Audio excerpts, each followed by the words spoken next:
Operation সিঁদুরের সাফল্যে Indian আর্মির জন্য কালী মন্দিরে পুজো দক্ষিণ দিনাজপুরের বালুরঘাটে। এদিন বালুরঘাটে দক্ষিণ দিনাজপুর জেলা বিজেপির পক্ষ থেকে বুড়ামা কালী মন্দিরে পুজো দেওয়া হয়।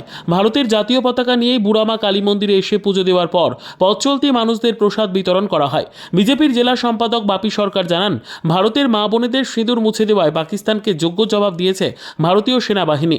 ভারতীয় সেনাবাহিনীর আরও মনোবল বাড়াতে এবং তাদের দীর্ঘায়ু কামনা করে এদিন বালুরঘাটের প্রসিদ্ধ বুড়ামা কালী মন্দিরে পুজো দেওয়া হয়।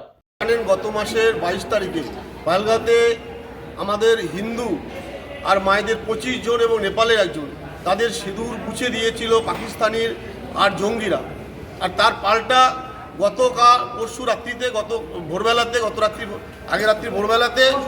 যে 9 জায়গায় পাকিস্তানের জঙ্গি ঘাঁটিতে গুড়িয়ে দেওয়া হয়েছে। এই যে যোগ্য জবাব দিয়েছে আমাদের বাংলার ভারতবর্ষের মায়েদের সিঁদুর কেড়ে নেওয়ার যে পরিণাম পাকিস্তানকে হারে হারে টের পেয়েছে। আর সেই কারণেই আমরা আর বিগত দিনে যাতে সৈন্যরা আরও মনোবল পায় এবং তাদের দীর্ঘায়ু তারা এইরকম যদি কেউ সিঁদুর মুছে দিতে চায় তাদের যদি যোগ্য জবাব দিতে পারে তার দীর্ঘায়ু কামনা করে আমরা আজকে বালুরঘাট আর কালী মন্দিরে আর পুজো দিয়েছি এবং সেনাদেরকে আরও যেন তারা শক্তিশালী হয় এবং দীর্ঘজীবী হয় এই উদ্দেশ্যে আমাদেরকে পুজো।